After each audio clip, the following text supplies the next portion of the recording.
উচ্চ আদালত বলে যে আপনার এই দান করার ভেতরে একটা অদ্ভুত জিনিস আমরা লক্ষ্য করছি। সেটা হচ্ছে যে আপনি যেই টাকা দান করলেন, অর্থাৎ শতত্যাগ করে আপনি দান করে দিলেন এই ট্রাস্টকে, সেই টাকা আপনার ব্যক্তিগত গাড়ির খরচ, ড্রাইভারের খরচ, আপনার দৈনন্দিন জীবনের খরচ, আপনি উড়োজাহাজে করে ভ্রমণ করছেন, বিদেশে যাচ্ছেন, খাচ্ছেন, দাচ্ছেন, ঘুরছেন, জামা কাপড় কিনছেন, এইখানে ব্যয় হচ্ছে। অর্থাৎ যেই টাকাটা আপনার অ্যাকাউন্টে, পার্সোনাল অ্যাকাউন্টে থাকতো, সেইটা পার্সোনাল অ্যাকাউন্টে না করে আপনি এগুলোকে দান দেখিয়ে ট্রাস্টের মধ্যে টাকা দিয়ে ওই ট্রাস্টের টাকা আবার ঘুরিয়ে পেঁচিয়ে নিজের জন্য ব্যবহার করছেন। আপনি যখন উপার্জন করবেন, সেই উপার্জিত অংশ থেকে রাষ্ট্রকে কর দেবেন, এটাই স্বাভাবিক। একটা সুনির্দিষ্ট অ্যামাউন্টের বেশি ইনকাম করলেই এই করটা আরোপ করা হয়, এটা সারা পৃথিবীর নিয়ম। শুরুতেই আমি এই পার্সোনাল ট্যাক্স নিয়ে বলবার একটা কারণ হচ্ছে, আজকে যে ব্যক্তির ট্যাক্স নিয়ে কথা বলবো এবং ট্যাক্স চুরি নিয়ে কথা বলবো, সেই মানুষটির নাম মোহাম্মদ ইউনুস। আপনারা যাকে নোবেল লরিয়েট বলেন, নানান ধরনের উপাধিতে ভূষিত করেন। এই মানুষটি তার ব্যক্তিগত উপার্জনের টাকা থেকে যাতে ট্যাক্স না দিতে হয়, সেটির জন্য যত রকমের পন্থা আছে, যত রকমের অসৎ বুদ্ধি আছে, গ্রামগঞ্জে যেটাকে বলে হিটলারি বুদ্ধি, তার প্রত্যেকটি তিনি অ্যাপ্লাই করেছেন। প্রশ্ন করতে পারেন যে নিঝুম ভাই, এগুলো যে বলছেন প্রমাণ কি, কেন বলছেন? বলছি সে কথা। মূল গল্পে যাওয়ার আগে আমরা ইউনুসের সাম্প্রতিক সময় দুটো বক্তব্য একটি দেখে নেব। প্রথমটি তার ট্যাক্স বিষয়ক বক্তব্য। চলুন প্রথমে তার ট্যাক্স বিষয়ক বক্তব্যটা দেখি।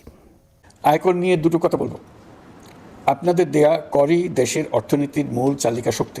আপনার আত্মীয় স্বজন, প্রতিবেশী, বন্ধু বান্ধবকে শিখিয়ে দিন কিভাবে ঘরে বসে অনলাইনে রিটার্ন আয়কর জমা দিতে হয়। তরুণ তরুণীদের অনুরোধ করছি এই ব্যাপারে করদাতাদের সাহায্য করার জন্য। কি বুঝলেন? ট্যাক্স দিতে হবে, জনকল্যাণকর, ট্যাক্স দেওয়া উচিত, নানান ধরনের নসিহত এবং ট্যাক্স যাতে সহজে অনলাইনে দিতে পারেন সেটির ব্যবস্থাও তিনি করেছেন, তাই তো?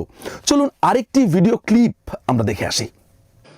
বুদ্ধিটা তো বিরাট সম্পদ, টাকার চাইতে অনেক বড় জিনিস। টাকা তো বুদ্ধির পিছিয়ে পিছিয়ে দৌড়বে। আমরা এখন বলছি টাকা নেই, টাকা নেই, টাকা নেই তো বিষয় না। বুদ্ধি নেই, বুদ্ধি নেই বলতে পারেন, কেন বুদ্ধি থাকবে না আমাদের? বুদ্ধি থাকলেই টাকা। কি বুঝলেন?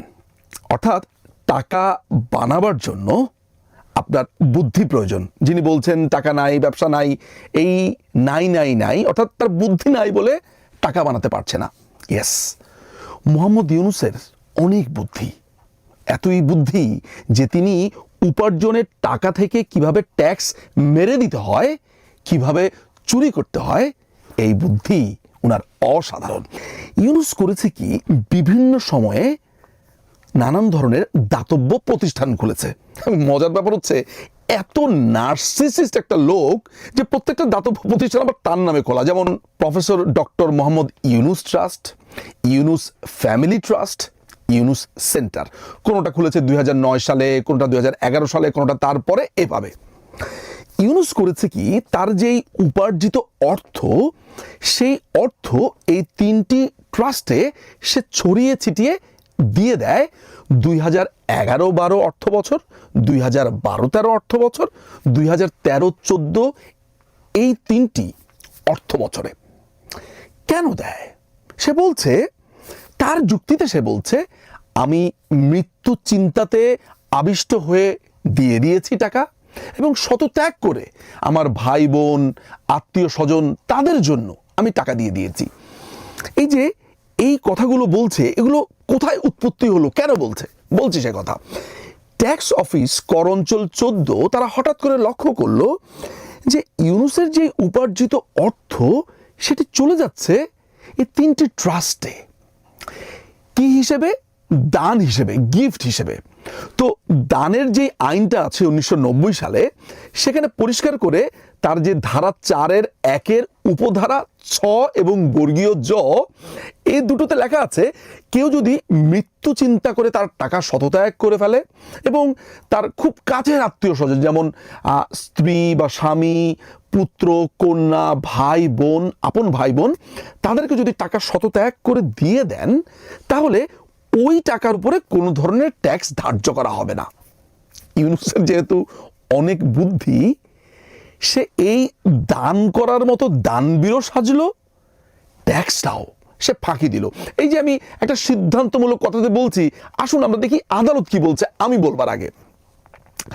প্রথমে যে ট্যাক্সের অফিসের যারা কর্তা ব্যক্তিরা আছে তারা ইউনুসকে 2013 সালের ডিসেম্বরে নোটিশ পাঠায় এবং বলে আপনি যেই দান করেছেন সেটার উপরে আপনাকে ট্যাক্স দিতে হবে।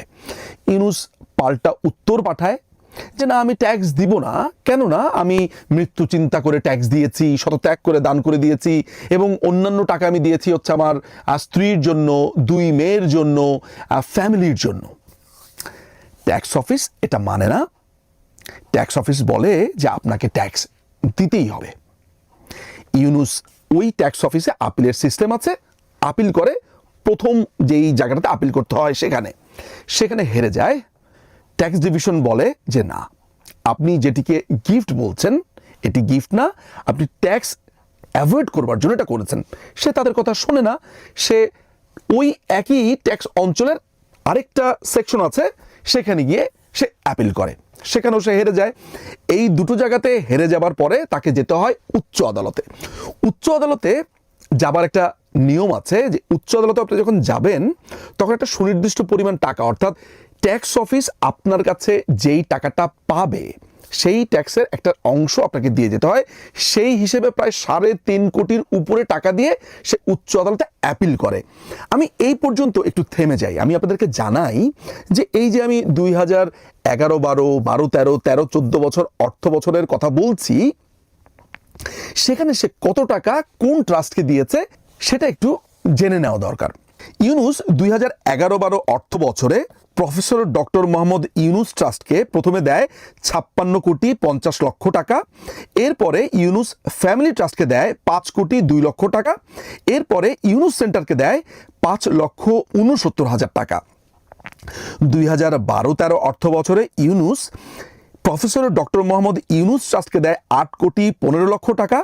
2013-14 অর্থ বছরে ইউনুস প্রফেসর ডক্টর মোহাম্মদ ইউনুস ট্রাস্টকে দেয় হচ্ছে 7 কোটি 50 লক্ষ টাকা এবং ইউনুস ফ্যামিলি ট্রাস্টকে ওই একই অর্থ বছরে দেয় হচ্ছে 15 লক্ষ টাকা। সব মিলিয়ে ইউনুস 2011-12 অর্থ বছর, 2012-13 অর্থ বছর, 2013-14 অর্থ বছরে মোট 77 কোটি 37 লক্ষ 69,000 টাকা এই 3টি প্রতিষ্ঠানকে দান করে।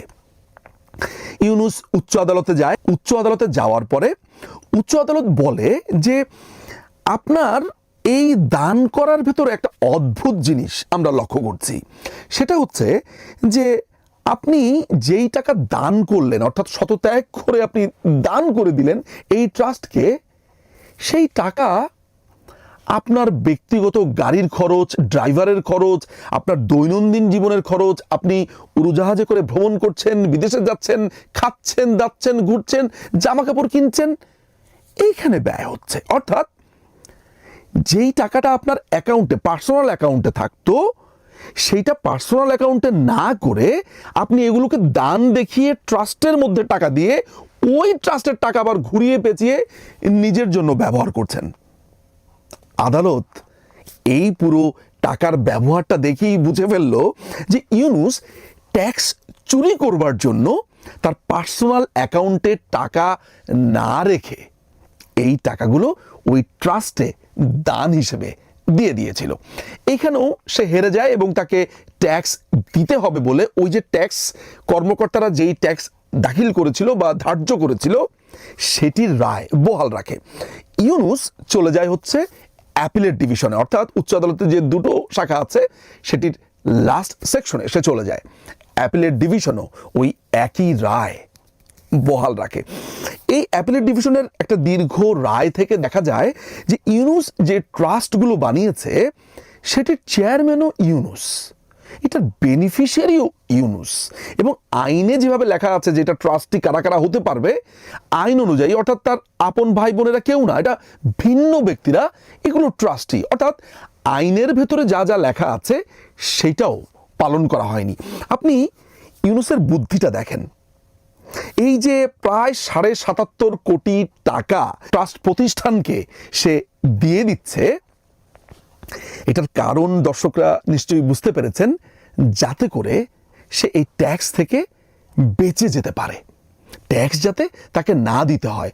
অথচ এই টিভির মধ্যে এসে ভাষণে সে বারবার বলছে যে ট্যাক্স দিতে হবে। আবার সে বলছে যে আমি জানতাম না, এইটা আমার আইনজীবী আমাকে বলেছে, আইনজীবী বলাতে আমি দিয়েছি, আমাকে তো শুরুতে বললেই আমি এটা আসলে দিয়ে দিতে পারতাম, এটা ডিসপিউট হয়েছে দেখে আমি আদালতে শরণাপন্ন হয়েছি, যেটা আদালত এটা মিটমাট করে দেয়। কথাগুলো খুব সরল না, যে একটা মানুষ জানতেন না বলে আদালতে শরণাপন্ন হয়েছেন, তাই আদালত এটা মিটমাট করে দিয়েছে। খুব সরল শোনা যায়। এইটা তো হতেই পারে, মানুষ অসাবধান হতে পারে, ভুল করতে পারে, মানুষ তার ফেরেশতা না, সেটা ধরে দেন। আমরা অনেক হয় ভুল করি, আবার সব আমি নিজে করেছি ভুল, দেখুন আমার সঙ্গে যারা আছে তারা ভুল করেছে, সেটা হবে। যেগুলো একটা কাজ করতে গেলে ভুল ভ্রান্তি এক জিনিস, অপরাধ এক জিনিস, দুটো আলাদা করা। একটা ভুল ভ্রান্তি, একটা অপরাধ। আসলে ব্যাপারটা তো তা না। ইউনূস একজন অর্থনীতির প্রফেসর ছিলেন, গ্রামীণ ব্যাংকের মতো একটা প্রতিষ্ঠানে দীর্ঘ সময় এমডি ছিলেন, নোবেল পুরস্কারও পেয়েছেন শান্তিতে। পড়ালেখা তো জানেন কিছু।